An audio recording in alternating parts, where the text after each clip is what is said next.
nyingi sana. Bwana, kabla ya kusita bwana, tuelekee viwanjani na tuanze na jambo ambalo limekuwa la motomoto. Jambo la muda huu ni kitu ambacho unaweza kusema kwamba maybe tungekitegemea labda kwa miaka mingi nyuma kilikuwa kimetokea, lakini ni jambo ambalo linakuja hivi sasa. Ingawa kitu hiki sio kwamba ni kipya au inawezekana ni kipya kwa kutangazwa kwa ukubwa, lakini Azam wamekuwa na program za mtindo kama huu wa soka la vijana. Lakini kwa upande wa Young Africans, kutokana na status yake, ndio mambo kuna muda unaweza kugombana na watu bwana, mbona sisi tunafanya kitambo? Sawa bwana. Lakini Young Africans bwana, leo hii kwa nukuu walikuwa na mkutano wa waandishi wa habari asubuhi ya hii leo, na wameweza kuzindua mradi wao wa soka la vijana. Wameuzindua hii leo mradi wao wa soka la vijana. Kwa kunukuu kwa upande wa Andrew Mtine ambaye ni mtendaji mkuu wa klabu hiyo, CEO wa Young Africans Andrew Mtine, amenukuliwa akisema kwamba leo ni siku kubwa na ya kihistoria kwa klabu yetu. Tunakwenda kuzindua mradi wa vijana na watoto wa Yanga Soccer School. Mradi huu unaenda kugusa ukuaji wa soka la vijana hapa nchini. Tuna watoto wengi sana ambao wana ndoto za kuwa wachezaji lakini wanakosa daraja sahihi. Shule hii ya soka itajumuisha watoto wa umri wa miaka 11, 13 na 15. Ameweza kuthibitisha CEO Andrew Mtino wakati akiongea na wanahabari asubuhi ya hii leo. Lakini pia akanukuliwa kwa eneo jingine pia akisema mfumo huu wa Yanga Soccer School ni moja kati ya nyenzo imara ambazo zinatumika na vilabu vikubwa duniani kutokana na umuhimu wa mradi huu. Tumewakaribisha wadau wengi mbalimbali siku ya uzinduzi, na moja wa wageni wetu ni pamoja na Pitso Mosimane, kocha wa zamani wa Mamelodi Sundowns pamoja na klabu ya Al Ahly ya pale nchini Misri. Kwa hiyo Bwana Mosimane atakuwa sehemu ya wageni siku ya uzinduzi wa mradi huu. Na ukija ukitazama kwenye eneo jingine kwa upande wa mkurugenzi wa mashindano Bwana Ibrahim, yeye amegusia kwamba amesema kwamba Yanga Soccer School itakuwa na ada yake itakuwa 600,000 kwa mwezi wa kwanza, kiasi cha shilingi 50,000 kikitumika kama ada ya usajili, 1,500,000 kwa ajili ya vifaa, sawa bwana, na 400,000 kama ada ya mafunzo. Ukishalipa ada ya shilingi 600,000 mwezi wa kwanza, mwezi unaofuata utapata kiasi cha shilingi 400,000. Fomu zinapatikana Jangwani. Kwa mawasiliano zaidi watu ninapajua klabuni pale, sawa bwana. Kwa hiyo Yanga wamezindua mradi wao wa soka la vijana, shule ya vijana. Pesa iliyotajwa ni hiyo 400,000, ada ya 600,000 pale kama unavyoenda shule hivyo. Unaambia bwana uniform hapa. Kwa hiyo ada ya kwanza inajumuisha uniform, ndoo, nini, kila kitu. Mazingira kama haya. Wakati wamekuwa kwenye sehemu ya academy za vijana. Hii ada ni familia au ni ada mpya, kubwa ndogo? Kwa kiasi cha shilingi 400,000 ambao ni ada ya mafunzo kwenye academy ambazo nimebahatika kufundisha, hii yawezekana ikawa ni kiasi kikubwa. Wachambuzi mmeanza. No, mimi naongelea from experience. Siongelei mtazamo wangu juu ya. Brain, wachambuzi mmeanza. Binafsi naongea na experience ya sehemu ambazo academy ambazo nimefundisha. Na by the way, naweza nikajiweka kwenye position ya kufundisha the most elite academy Tanzania. Yes.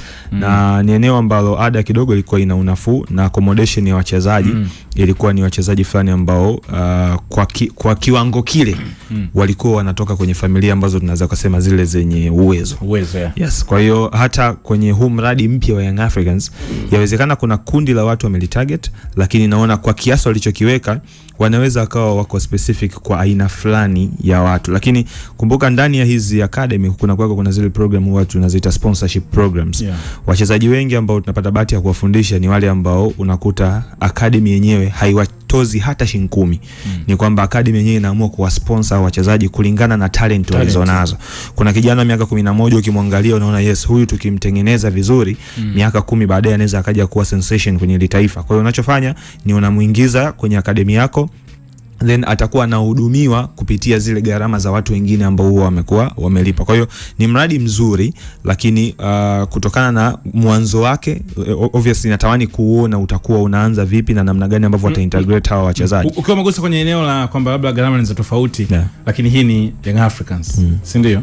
Inawezekana ikawa tofauti na vituo vingine, kwa sababu hata ukilikuwa ukifuatilia pale hata kwenye eneo la miundombinu, maana miundombinu itakuwa tofauti, wanaenda ni sehemu ambayo unajua kabisa sio miliki yao. Maana hapa na nyewe pia kwenye eneo la miundombinu watakuwa wana kodi, si ndio? Kwenye hayo mazingira labda na wao wataalamu wa soka la vijana.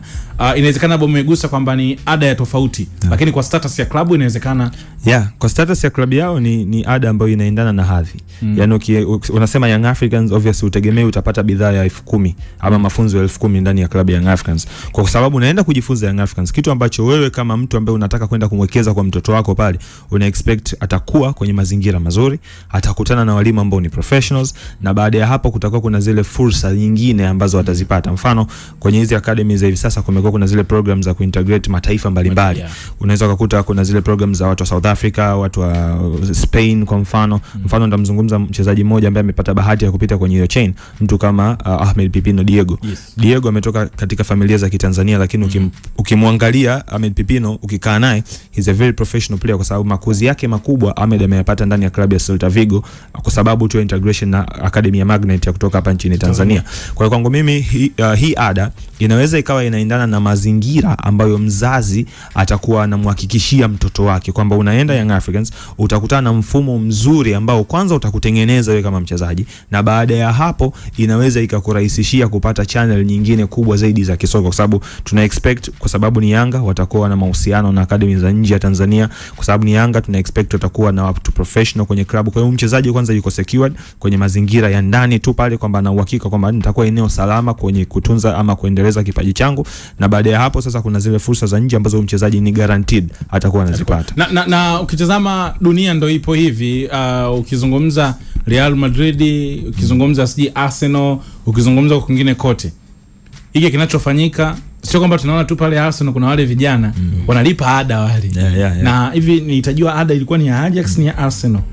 Kuna ilikuwa ni labda nazungumzia Ajax. Ilikuwa ya Ajax ndio zitajua ada yake, kwamba ukishakuwa exceptional ndio unaweza kupata ile fursa nyingine ya tofauti. Na hapo kwa mfano kwenye hizi academy yule mchezaji huwa kwenye zile protocols za kumtreat mchezaji, huwa kuna sehemu kabisa imeandikwa kwenye mifumo ya mfundishaji, mchezaji ni bosi wako. Na ndio maana kuna baadhi, kwa mfano kuna zile trials ambazo tulikuwa tunapewa, trial moja ilikuwa inatoka Feyenoord wale watoto wanaofundisha, kocha anamuita mtoto bosi.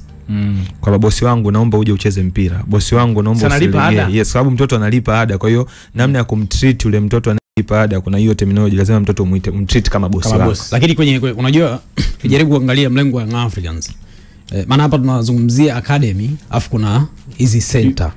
Yaani ni vitu viwili tofauti. Kwa ada ambayo imetajwa na kwa si ambao tulikuwa tunapita kwenye hizi center za michezo, maana academy kwa Tanzania ni chache sana kama unafuatilia vizuri. Lakini hizi sports center of course zipo za kutosha. Lakini ukienda kwenye sports center zilizo nyingi zaidi, ada yani ukiona mtu amegusa kwenye 200,000, ilikuwa ni katika mazingira ambao unaona kabisa kwamba bado ilikuwa ni magumu kwa watu wengine. Kwa hiyo kwa mlengo wa Young Africans yawezekana asilimia kubwa zaidi ni mlengo wa kuwatafuta wale wenye uwezo wa kiuchumi. Of course ni biashara kulipa. By the way ni biashara kwa sababu lakini maana ukijaribu kufuatilia mazungumzo yao kwamba wamejaribu kufanya research na wamebaini katika sensa, wamebaini kwamba kwa watoto wenye umri kuanzia miaka 0 mpaka 13 wanafika milioni 20. Umeona hiyo hesabu? Sasa kama milioni 20 wanafika, tunawataja katika ingo gani? Ni wale ambao wana hali nzuri ya kiuchumi ama tunazungumzia wale ambao familia zao zina changamoto katika upande wa kiuchumi? Na je, wangapi watafodi kuweza kulipa hiyo 600,000? Kwa hiyo ukijaribu kuangalia, of course ni kundi fulani ambalo lina watu special. Mimi binafsi ninaamini kabisa kwamba inawezekana tusipate wale watu ambao ni wa hali ya chini. Maana kwenye mazingira ambao ukiangalia vipaji vingi zaidi huku chini ni wale ambao kiuchumi hawako vizuri, asilimia kubwa sana. Kwa hiyo 600,000 kwangu mimi naona ni kubwa sana. Ndio watu nasema kwamba Brain, kwa sababu ukiangalia maana Young Africans wao wanaiangalia hii kama fursa. Na hapa kuna mdau mmoja anasema Azam wenyewe wameshindwa. Huyu ni Juma Mohamed. ameandika Simba yes alikuwa na ile nani ile youth Simba alikuja na sponsor kabisa hapo. Ndio maana angalia kwamba kwenye hili eneo ni kwanza utayari, si ndio? Namna ambavyo watu wataitikia, kwa sababu hapa na userious wa jambo unalifanyaje, kwa sababu hizi sports center kweli zipo nyingi, si ndio?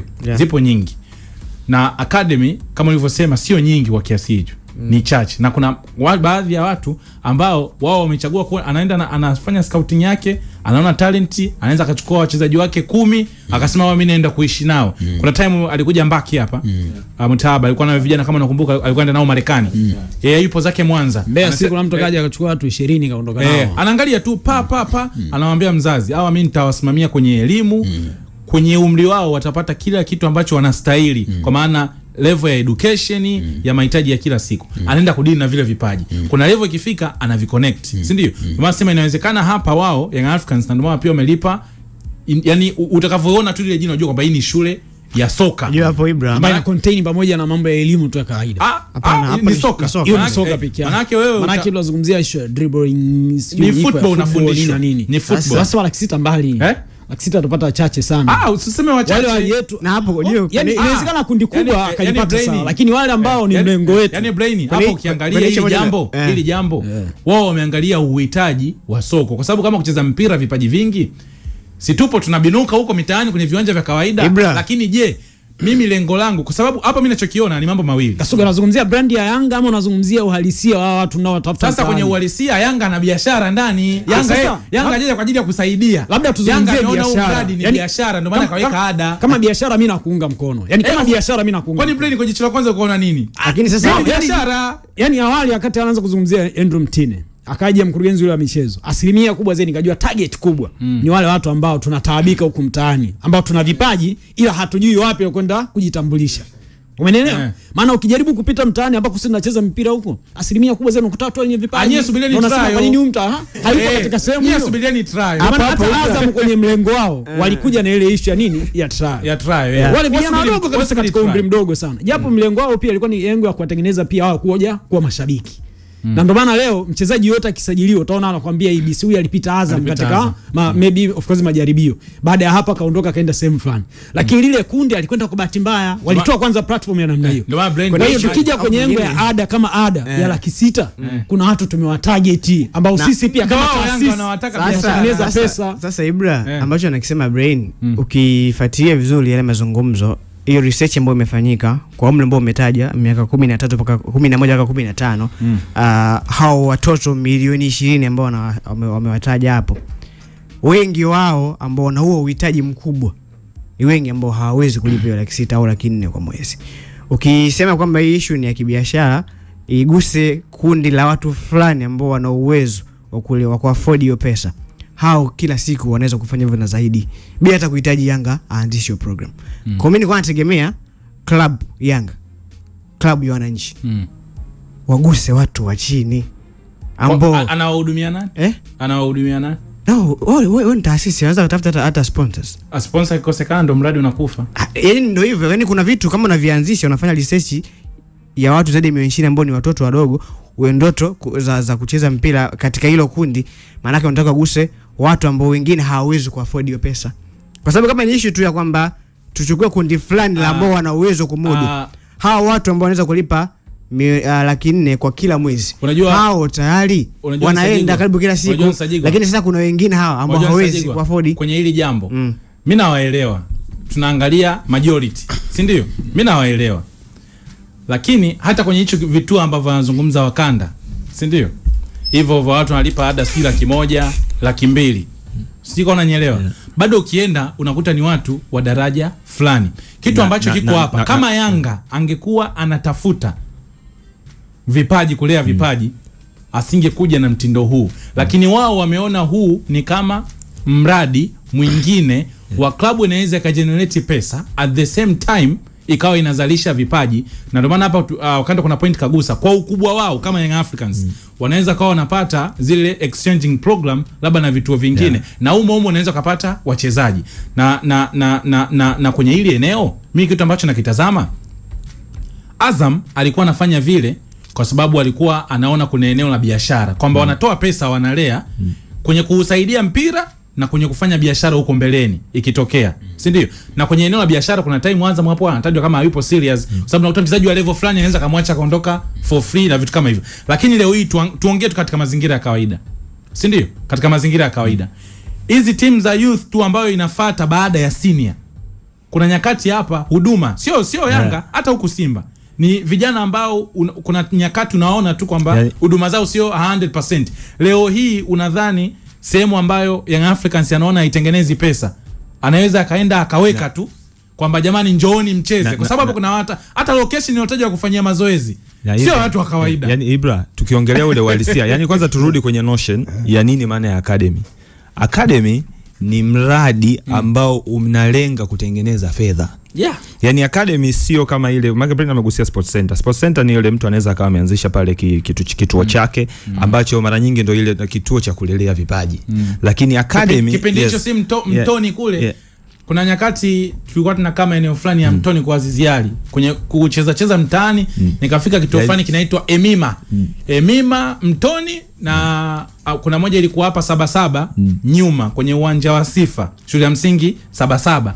Alafu kile kituo pia walikuwa na center nyingine ilikuwa ipo Mtoni Mtongani juu, mashine ya maji kule. Kwa hiyo hapo ilikuwa inakuja mipira, zinakuja koni, kiatu, nini utatoa kweli. Sasa hivyo vipsi nini? Utaenda kucheza pale. Kwenye ile notion ya academy, yani kwenye ile notion ya academy ni kwamba wewe mzazi umeona kwamba una mtoto wako ambaye unahisi ana kipaji au unataka ukiflourish kipaji chake, unampeleka shule ya mpira. Yani ile ni shule. Yani ni sawa na leo Brain umchukue mtoto wako umpeleke shuleni. Wale Fountain wamejitambulisha kwenye soka la Tanzania. Alijitokeza nani yule Alliance pia kwa wakati fulani. Watu waliwapeleka nani? Lakini wale watu wenye hali za chini bado kulikuwa kuna sasa kwenye watu wenye hali za chini, watu wenye hali za chini ndio hiyo, watu wenye hali za chini hata kwenye academy wapo ambao ndio wanaingia kwenye ile term ya sponsorship program. Yani kwamba huyu mtoto ni sana shuleni, na nimegusa mfano wa shule, maana hii ni shule ya mpira. Ukienda kwenye mashule kuna wale watoto ambao wanasoma shule za gharama, lakini ukiangalia familia zao unaona familia zao ni za wastani, lakini wameingia kwenye hizo shule kutokana na sponsorship programs. Kwa hiyo hata huko kwenye academy ni shule ya mpira ambapo kila shule ina namna yake ya kujiweka. Yanga shule yao wameianzisha, wameona shule yetu inatakiwa mtoto anayekuja hapa alipe ada 400,000. Unayeweza utalipa, ambaye hauwezi na una kipaji wewe utachukuliwa, utawekwa hapa, utaendelea kuishi na hao wenye vipaji. Wanasema hata ukienda kwenye hizi academy zilizopo nchini kwetu, kundi kubwa la watu walipo kwenye hizi academy ni watu wanaotoka kwenye familia zinazojiweza. Wengine kwenye hizi wanaoingia hapo ni hao wanaotoka kwenye familia za wastani. Of course kutakuwa kuna hizo sponsorship programs. Yani ipo hivyo kwenye mitaala yoyote. Kwenye mitaala yoyote kuna sponsorship programs. Asabu ni biashara. Hapo nyama ujue msiseme hivyo. Mimi nimeshiriki kwenye mashindano misimu kati ya misimu mitatu, nimeshiriki misimu miwili. Sawa? Ya inter schools championship wanafanya Justifit. Misimu hii miwili nimeshiriki. Bro tunafanya siku mbili. Hiyo football ni inajaa vibaya mno. Unajua watoto kibao na unakuta shule sio shule zetu hizi. Mimi mara ya kwanza namuona Mtito wa Lameck Dito, yule msanii. Ana mwanae anacheza nafasi ya striker. Sawa? Last season alimaliza top scorer. Anajua babake Lameck, lakini mtoto na nini lakini ukienda pale kaka inawezekana tunazungumza kwamba labda watakuwa wamelenga wachache, lakini hatukatai, dunia nzima ina matabaka, si ndio? Neymar kwenda kucheza Ajax, si ndio? Si ndio? Maana unajua yani nasemaje kwamba hata pale Ajax tunapopaona tunasema wanatoa vipaji. Ajax pale kaka watu wanalipa ada na ada yake sio ndogo. Juzi Jo Makini unamuuliza alisemaje kwamba kuna maeneo mwanao anaenda wanapewa mialiko ya kuja kutrain tu, kwamba njoo mje mtrain, lakini nafikiri analipiwa ndege kutoka Tanzania kwenda kule. Ni wewe mzazi weka juhudi. Maybe inawezekana ukashindwa kulipa ada, lakini ule mwaliko wa kutrain kama akionekana na kipaji anaweza kupata hiyo sponsorship. Yaani Kasuga unajua wewe ni hela pia. Mimi sitoshi na Nsajigwa. Hatukatai maoni yenu unayozungumzia. Ila mtaka Yanga jaribu ni kupima. Ni kundi lipi ambalo naweza lika afford. Kwa hiyo nataka Yanga atoe msaada. Wewe kuwa specific. Hatoi msaada, lakini hiyo gharama ni kubwa sana. Iwe bure. Umeelewa? Sio bure. Yaani atoe kineno bure. Aweke 100,000. Yaani ingekuwa labda wastani labda 300,000. yani hiyo kidogo ndo tungejua kwamba program za mtu unampangiaje. Sawa, sikiliza hiyo ndio ada ya watu. Kuna uhalisia wa maisha ya watu